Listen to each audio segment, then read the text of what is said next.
Welcome back to Technically Speaking with DTL. As always, I'm Jillian. I'm Jasmine. And I'm David.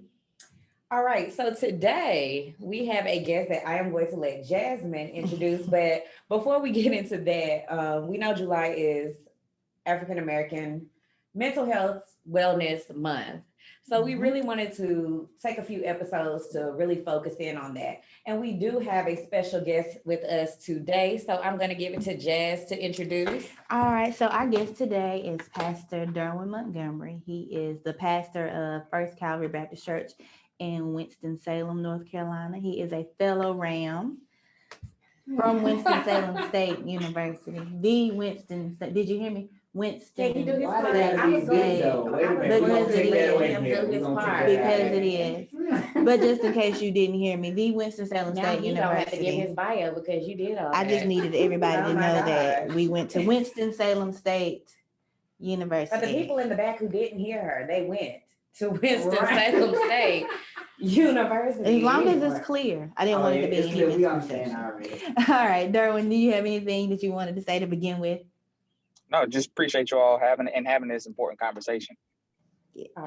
So what we usually do, Derwin, even though, you know, Jazz has said several times that you went to Winston-Salem State University, and I mean, Just making it clear. I Making it understand, but we ask that, you know, you just give us a brief bio of who you are, you know, where you went to school, if you have degrees from anywhere else other than Winston-Salem State University. Tell us about you. But the first one came from Salem State. But you got other degrees, University. I'm sure, so we're not gonna pay. All right, I'm done. Well, she's right. Winston-Salem State University. Got undergrad political science, minored in mass communications. Have a master's from Duke Divinity School. Again, serving as senior pastor at First Calvary Baptist Church. Till the end of last year, 6.5 years, I served as executive director for Bethesda Center for the Homeless in Winston-Salem. Now serving as the director of government relations for the American Cancer Society. Cancer Action Networks are running policy work on behalf of them in North Carolina. Love all of my HBCUs, so shout out, Shaw love for Shaw as well. But the Winston-Salem State University made me who I am today, and so I salute all the Rams, you know. So Good job. so appreciate again being able to be here with everybody. Perfect. All right. Well, the topic of this episode is mental health in the Black church. So we wanted to speak to you as a Black person, but also as a Black pastor.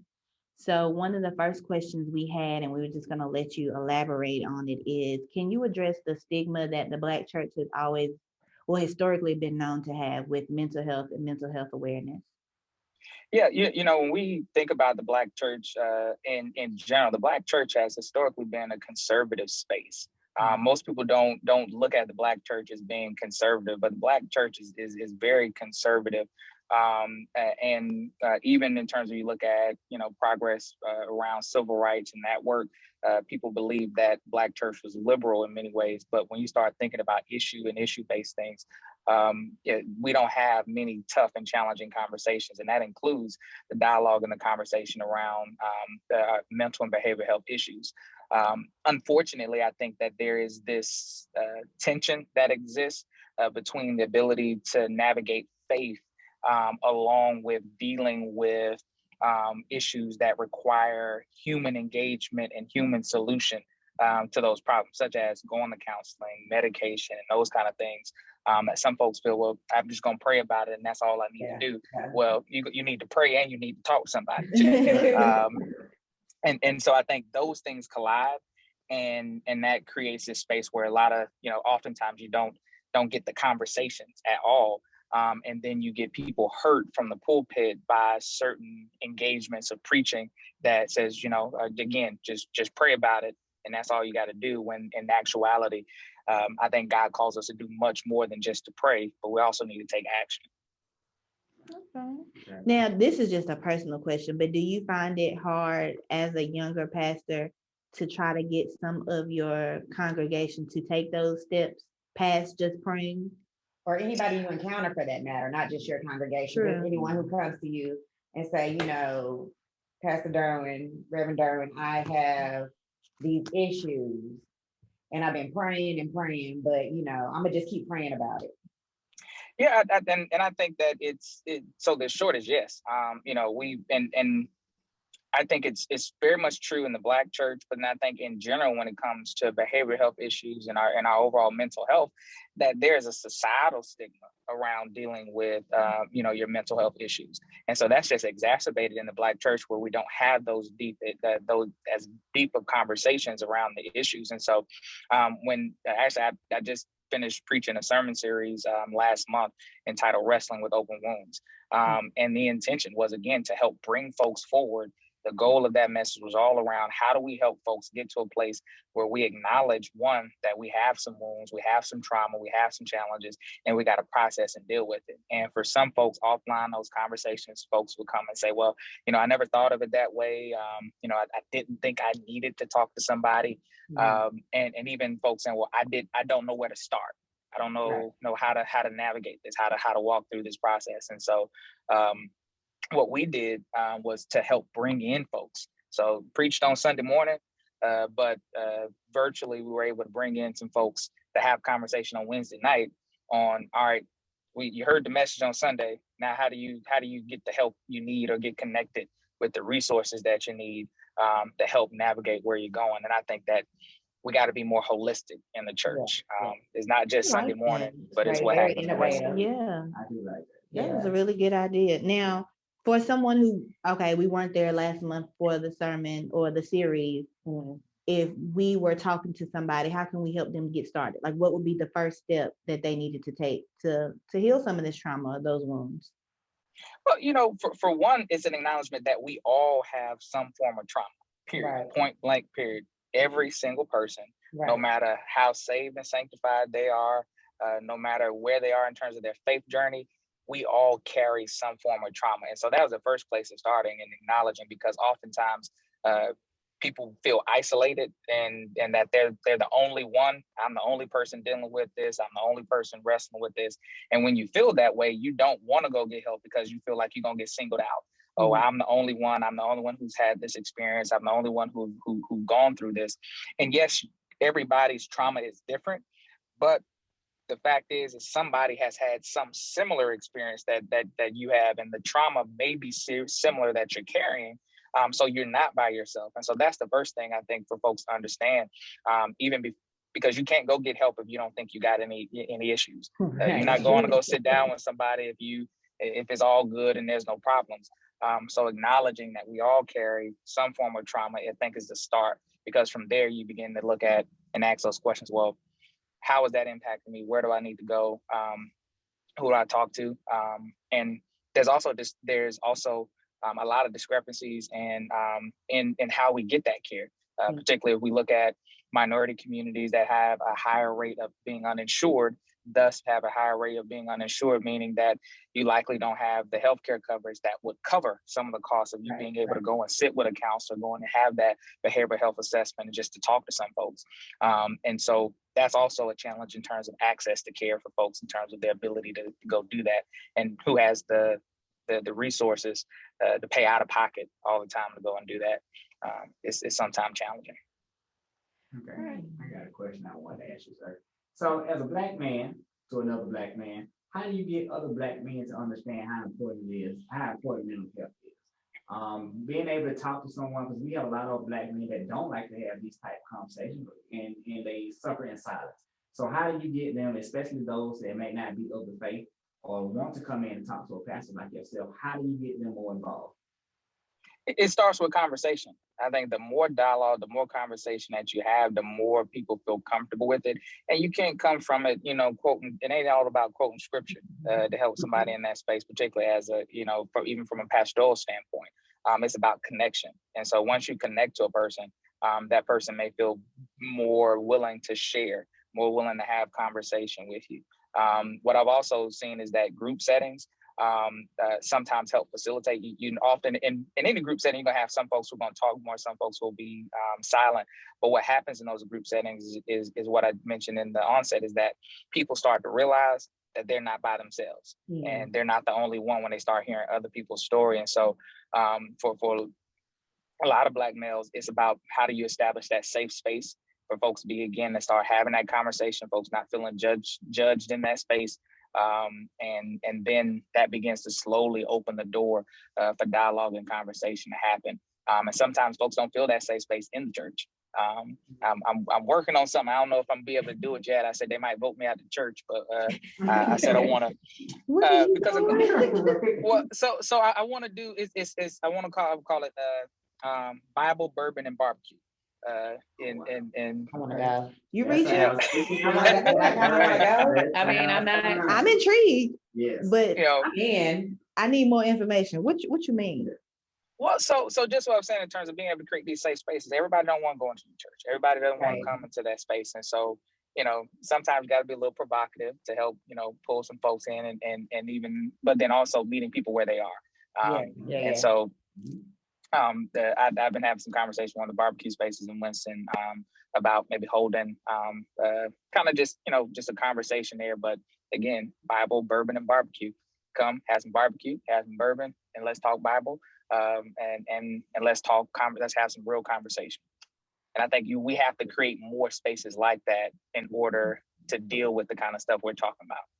That's innovative. It really is. And I was thinking about what you said, with especially the stigma with Black men to go get help. 9 times out of 10, they get their therapy from their friends at the barbershop, in these like more informal settings, they don't want anybody in the church to know there's something wrong with them, so they probably won't be talk, not to talk. Right. You just talking. Just to have this demeanor and not be able to talk and express ourselves. And sometimes, even when we do, sometimes it comes out as we're whining or we're complaining or, you're this and you're that. But we have to get to the point where we have to be able to talk. Because again, I know so many brothers right now that are suffering in silence just because, they don't feel comfortable talking to people, or it's going to be seen a certain type of way if they do. So. Or they don't know that something is wrong. Right. So how do you help somebody that either doesn't know that something is wrong or doesn't want to acknowledge that something is wrong and they need help? So I think it depends on the relationship, but at the end of the day, relationship is central. So, I'll take for instance. So one of the reasons I have a high care for folks who have behavioral issues, that I grew up, one of my uncles, he wrestled with bipolar schizophrenia all my life. And so I watched that. I watched him have a family support that when he was off his medications and he started tripping, folks, rallied around in the form that he needed to get him the help that he needed, to get him into spaces that he needed to get it. He didn't always acknowledge that, he needed what he needed. And so for me, that kind of relationship, how you approach helping people is different when you look at someone who, and again, all mental health issues don't come down to some specific diagnosis like bipolar, schizophrenia, that kind of stuff. Folks you just be stressed out. That's a mental health issue. And be overwhelmed and being able to deal with that. And so sometimes it's around your relationship with folks, of being able to be the support, even though people don't always acknowledge the support that they need. If you see that someone needs that support and they're a friend or they're a family member that you care about, then you have that opportunity to provide that support, regardless of if they acknowledge that they need it or not. And somewhere along the way, if you stay consistent enough, you will have that inroad, I think, of being able to help connect them to the resources and things that they may need at some point in that process. I like that program that you're putting out there, and I hope that it's definitely going to help out some more of our brothers here. Consistency is one thing I think that's going to be important too as well. So even having more of those events like that to show them that you can come to a space like this and have a conversation, especially with other brothers, or even with other women too as well, just having that open conversation. So definitely kudos to you for that. Well, women need help too. Oh, I mean, I was gonna say that, but I was gonna let them live. I was really going to let them have their moment. Y'all had your But moment. Kanye insert. Well, it might not be bourbon and barbecue. What you want? Mimosas and brunch. What you want? Bourbon back in there, man. Don't take that out. At first of all, he's talking to us now. Your time is Your time is up. He asked us what we wanted. Yeah, so mimosas are nice, wine is nice, you know. But I think that women are also more receptive to True. going to church in general, True. like, you know, or coming to therapy or Getting that getting help. the help they need. Like women are generally the ones who push more Right. or are more open to going and But having that It conversation. comes at the price of you taking care of everyone around you, though. So how do we? That superwoman complex. Like I can't Yeah. take the cape off until it's too Right. late, and And I was I'm real tired of heavy. Superwoman, if we're gonna be completely honest. Yeah. Well, I'll say for Black women in particular, who I believe are probably some of the most stressed out people in this entire country, is that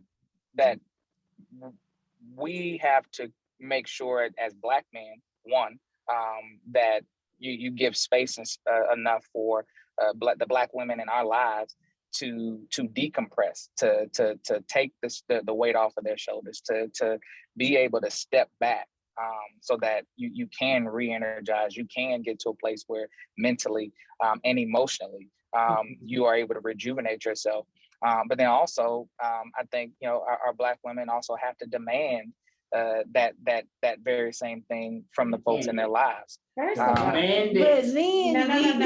I know what you're gonna say, friend. Okay. We're gonna be labeled as the angry Black Bossy. I don't see You that. know what? No. That's So What you say, and how you say it instead of what you say, right?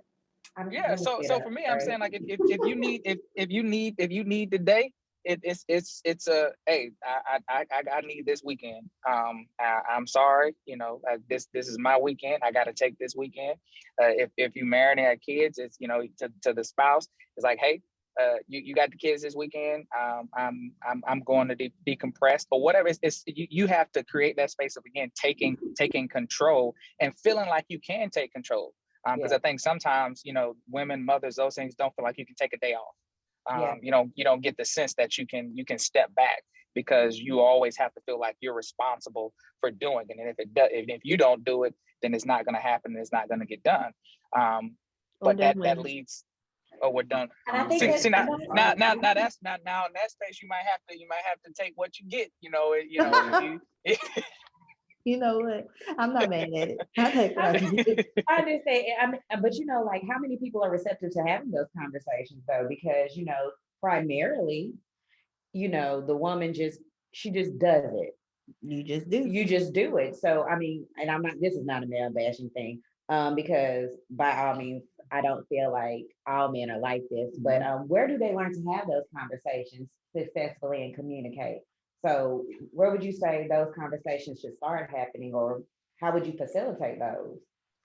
Well, some of that may even be in terms of, we talk about counseling and those Yeah. engagements, particularly when we talk about relationships, talk about your marriage in that space, that they may have to come to that space. Because again, these conversations we're talking about now and talking about Black mental health in this space, those are new. These are all new conversations in terms of publicly having them. Right. A lot of these same folks who've had them, they've been private conversation and dialogue, and they haven't happened.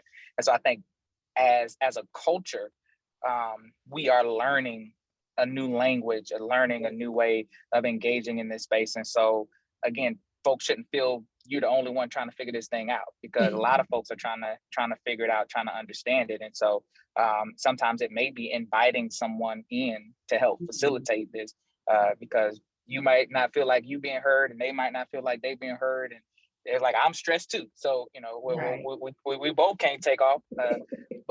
But again, how do you schedule that? How do you prepare for that? Then you got to figure out and negotiate that space.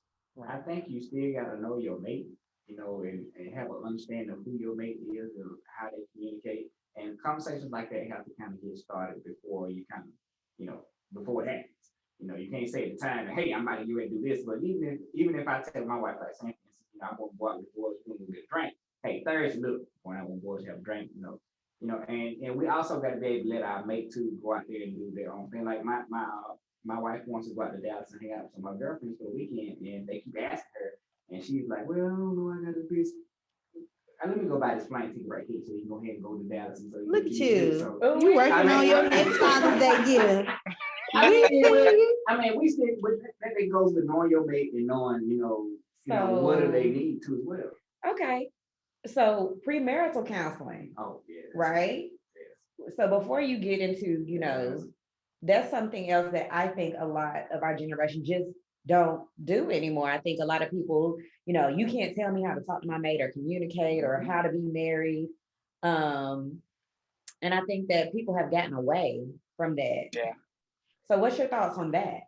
Because I'm sure you do a lot of marriages, and what is your thoughts on that?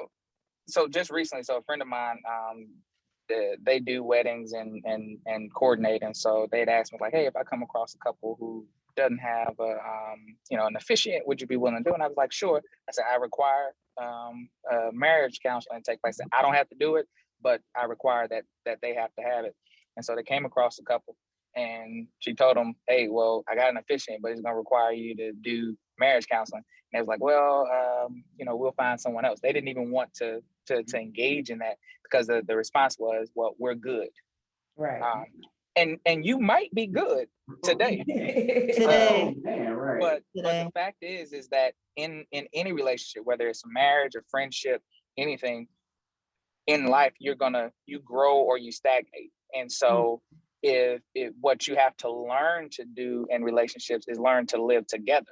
And so you're learning how to live with each other and negotiate in that space. And so what counseling helps you do is helps you bring out some of those things that you try to overlook, some of those things that you don't pay attention to as much. And then even some of the things that you're aware of, but you just haven't had the courage to say.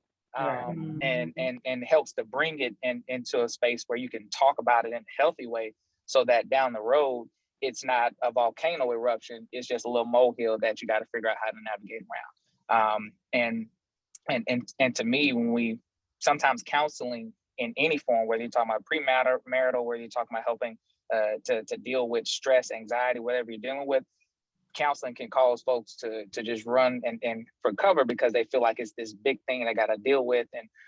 But again, I think counseling at its core helps to give folks a language to talk through and to talk about what's happening and what's going on. And a language that can be understood for that person. And then if you're putting another person in the conversation, a language that can be understood between the other person. And I think that's something that people don't realize. Counseling is work. Therapy is work. Like it is hard work because you have to look at yourself in a whole different light. Right. And then you have somebody who doesn't really know you, who sees everything, and they're not trying to pacify and pat you on the back and tell you everything's okay. So it's hard. It is hard. Any kind of counseling or therapy is hard work. And I think an issue is time management. We don't want to put the work in because it takes time, and then I don't want to see me. I don't want to. I don't really want to deal with these traumas, so I'm gonna run away. I don't like people telling me about myself. It's just some things that people don't want to face. Yeah. It is. Groups right now that when we talk about premarital counseling like that, they don't want to do it because it's some things that they just don't want to talk about it. They don't want to face, but it's gonna That's me. It's not that I don't want to do it, but there are some things I just don't want. I said I didn't want to talk about it. Like, and I know I cannot be that way. I know I got triggered. You did, friend. But I'm working on that because I can recognize it in myself now, and it's taken a while. I still got some work to do. Absolutely, we all do. It is. We all do. That's what it is. Do you think that all people can benefit from some type of counseling or therapy, no matter what, at some point? Everybody, if everything can be going well in your life and still being able to sit down and talk to someone is healthy. It's healthy, for multiple reasons. For me, one, from a spiritual standpoint, I believe that God gave us to each other. We are created to be in community. We're created to be relational. We're created to be amongst one another. And so anytime we have any form of isolation, I think that's unhealthy. You can be at the top, everything going well for you, but you need to be in some type of community, be in some type of space, talking with someone, expressing yourself. And so I think counseling, therapy across the board is healthy for folks, and especially for folks who carry a lot. You're in the leadership role, even if it's not even a formal counselor or formal therapy, you should have some space, somebody, somewhere that allows you to sit, decompress, dump whatever you got to, so that you don't keep carrying all that stuff with you. Okay. Now, as a pastor, I'm assuming that you get dumped on a lot, being in the role that you're in. How do you take care of yourself carrying all of that? Well, and so, like I said, everybody needs a therapist. Everyone needs a counselor. Everyone needs to have something that you're doing to help decompress for yourself. And so for me, it's one, being able to go talk to somebody the same way. And whether it's something about myself, something about a situation, the way church folks doing this is what's happened over here, just whatever it is, being able to talk about that space. And that's been healthy for me. And then, being able to lean into recreation, those things that when I walk away, which has been hard for me and all the stuff that I've done to really disconnect from stuff. Always, whether it's your phone, whether it's, looking at your email, whatever. But I will probably say for me, my transition at the end of last year from my leadership role as executive director at the Doesnt Center, then even out of elected office, these last 6 months have been amazing to me. I haven't had to be, just in the sense of feeling the difference of not having to be at a place, not having to show up, not having to always be on. Even though I was doing the kind of self-care things that I thought I needed to do, I can tell a difference in myself with where I am and how I function and have engaged. And so I just encourage everybody across the board that, take the time to do some self-assessment. One of the folks who had on, actually another friend who went to Winston-Salem State University, who's a therapist, who's a therapist down in Charlotte, who I had on. She came on and shared, and essentially one of the things that she says, to any of her clients that comes in, if any of your core values at any moment that you feel are out of whack, and only you can decide what are those things that are core values for yourself.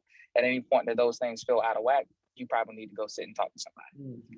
And at some point, one of those things are going to be off at some point somewhere. And so that's the importance of being able to continue to have a space that you can talk and engage. Okay. So you said you had to self-assess. What does that look like?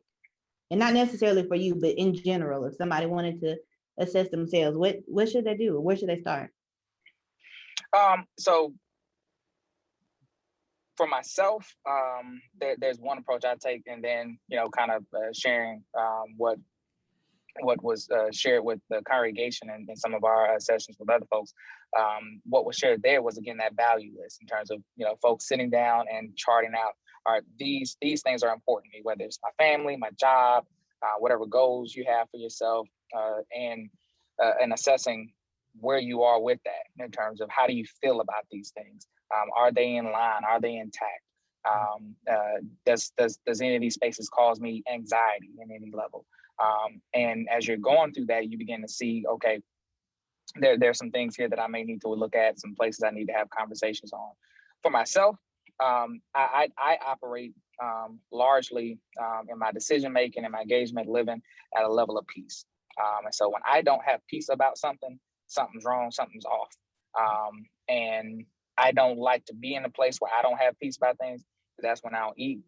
That's when I don't get sleep. And so for me, that's a lot of the kind of assessments that I do of myself in terms of being able to look at the space of peace that I have on things. And as well in terms of anxiety. I am normally the cool, calm, and collective person, but I deal with anxiety myself. I just handle it well. I just carry it. Folks may not know I got anxiety, but being able to deal with that and understand where those levels are for myself are a part of how I engage and how I look at my own personal assessment. And everybody here, when folks start talking about counseling, this kind of stuff about journaling and that kind of stuff, I think that's important because what it helps you to do is to get things off of your mind, even if you're not able to talk to somebody. You get to put stuff down on and on paper, and that's a form of therapy itself because you're channeling, you're getting it out. And so I even says for folks doing their own kind of self-assessments is, at the end of days, kind of sitting down and just kind of writing out, did I achieve what I wanted to do today? And if you consistently see over a course period of time that you're not doing the things that you feel you want to do and need to do, then there may again be some things, okay, what's going on in my life that's preventing me from getting to these spaces and doing the stuff that I want to do, that helps to dig a little bit deeper that may lead us to a place of saying, okay, I may need to have a conversation with some folks. You brought up a good point, and I thought about it earlier when you were talking about some newer couples not wanting to do counseling. There's this new wave now with religion and spirituality, with really with the meditation and chakra work and a bunch of stuff all tied up to one. So I have a twofold question. What's it called? The cutting the ties. I know what you're talking about. I can't think It's a bunch of stuff. It is a bunch. Okay, we'll research it later. As a mental health professional, what are your ideas on that? And then as a pastor, what are your thoughts?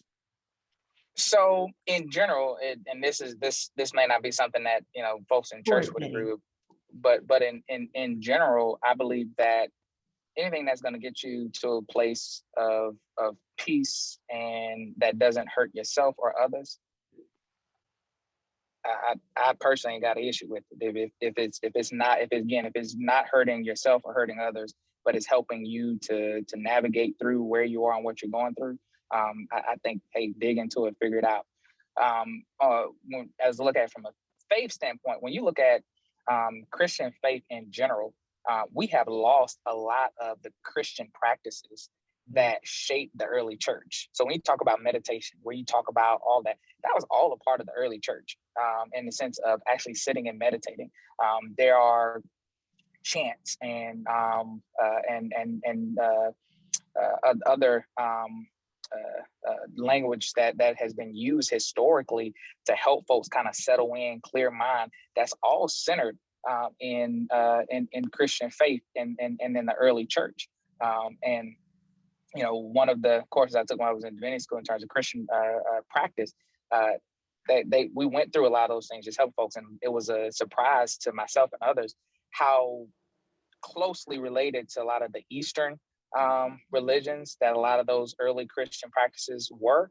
But I think a lot of that we've lost, and now when we see it come back in another form, we distance it from a Christian faith. And again, you hear these, well, I'm spiritual, and and not necessarily, a lot of those are rooted in the same kind of faith traditions. And so I think part of that is just education and folks understanding. Now, some of it, I tell you, I don't understand it, but in other spaces, a lot of it, again, come back to the meditations and all that kind of stuff. It is connected to many faith traditions historically. Okay. So how do you feel about mindfulness? Like, I have an app that's called Calm, and I use it from time to time. But how do you feel about things like that and mindfulness? I got it on my phone too. So what is it? And I got mindfulness. I got a thing of Headspace. Headspace, that's another one that I use too as well. So it's like an app that you can use for like meditation. So like you might listen to a song, or it might be telling you like different things, like close your eyes and think of different things. It's just kind of just a way to kind of restart your mind. Yeah. Like so it's just structuring your meditation. Yeah. Okay. Yeah. And for me, and that I come again to historic Christian practices. So when we think about Sabbath and the Sabbath and Christian faith, Sabbath is experienced and expressed in many ways more than just going to church on Sunday. It is all about stopping. It is all about pausing. It's all about clearing space and resting. And so Sabbath keeping itself is often rooted in, again, those historical ways of engaging. They use those methods as a part of their Sabbath practice to help stop themselves, slow down in the busyness of the world, and to refocus. And for them, that pausing was all around, okay, let me hear from God. How do because I can't hear in all of the craziness and the busyness of the world. So I got to slow down. And so, yeah, I encourage people, again, what's going to help you slow down, stop, pause, look and listen. And I like it because they got like 5-minute ones or 10-minute ones that you kind of stop for a minute a day, listen to, get your mind reset. My favorite part of yoga is at the end when they tell you just lay out, just meditate. My favorite part. After you have a bad meeting or something like that, or something come out of you try to get your mind right. Hey, pause, just listen, clear, restart yourself. Okay. Not bad. I think that might be all the questions I had on my list. Right. I mean, this was great because I do think, hearing from you, you are a younger pastor and, being that you are encouraging people to get out there and get the help they need, I think it's the word help that bothers them. There's nothing wrong with me. And historically, as a people, we've always been like, we're going to go to religion and we're going to pray about it and it's going to be good. And I think you said at the beginning, yeah, pray about it, but we also sometimes there is other things that need to go along with it. And yeah. You have any resources that you could share if somebody wants to get started on their self-assessment or their help, their journey? Do you have any resources you want to share? Yeah, stepping back real quick before I share resources, but just from a commentary on the experience and how oftentimes in the church folks shy away from that engagement. I think it's tied to our experience in this country, particularly. You think about slavery, think about the mindset, you think about that independence, and then you think about how faith has come as a part of that. But one thing I try to encourage people to understand and know is that we pray, and I believe that God answers our prayers often through using other people, to help answer our prayers. So even if we're dealing with behavioral health issues, mental health issues, stress, anxiety, whatever it may be, and we can pray about it, but then God has a way of helping us through those things by using other people. When I think of folks from a resource standpoint, it is not clinical at all approach, but Google. And that's what I mean by that is a sense of if you're in your community, you're looking for somebody to talk to, put in a search, go out there and look, search for folks and communities in space. So what I mean by that is, sometimes before you can get to that individual conversation, you might need to sit in some group setting. So are there groups that are meeting? If you're dealing with some form of addiction, there are groups, whether you talk about AA or other forms of that, go out and look and try to figure out, is there a space that you feel comfortable in? From a faith standpoint, churches, I would say if you're looking for help and support within a congregation, make sure that the individuals that are bringing you that help and support have the credentials to help and bring you that support. Because again, a lot of times I've seen people hurt by ill-equipped pastors who mean well. And they end up doing more harm than hurt, doing more harm than help. And so encourage folks to pay attention to folks' credentials. You ain't got to be educated to do everything, but I need you to have more than one course in counseling to be able to help walk through with some folks in engagement. And then last, but not least, I think just encouraging people to make sure that you strengthen your support groups, and that's your family, your friends. Make sure you're engaging and living in a way that folks recognize something ain't right with you, because if you have those people in your life that you create an established relationship enough with, again, they recognize things in you, and sometimes that you don't recognize in yourself when something's off, and they can help bring it to your attention. So how do you get more young people involved in getting them to talk more? I think it's a continued effort. I think right now we're having these kind of conversations and dialogues, but I think even now, seeing many of the Black celebrities that are now talking about mental health. And encouraging conversation, investing in abilities to help folks and encourage folks, I think is important. One of the things I did, and it's extremely needed for young people today, especially when you begin to look at the youth suicide rates, and you look at the number of individuals even attempting suicide.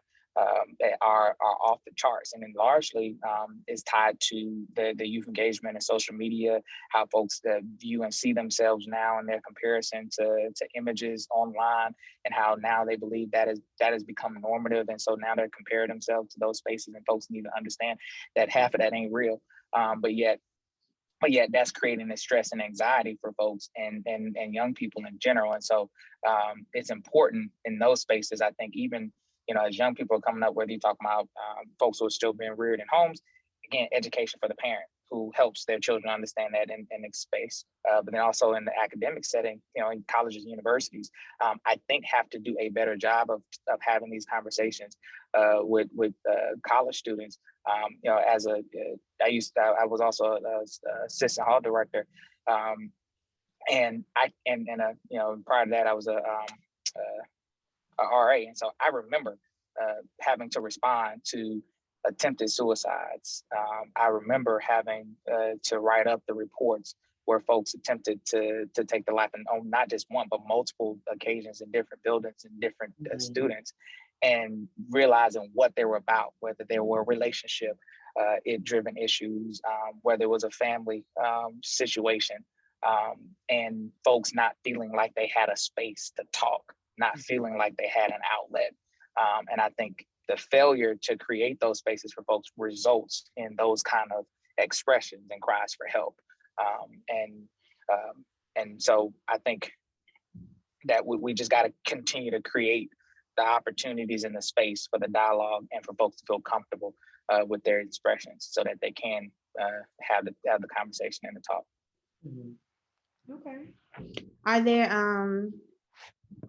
any social media tags that you want to share with people? I know your sermons for church are on Facebook. Anything else we need to direct people to at least hear more from you? I'm on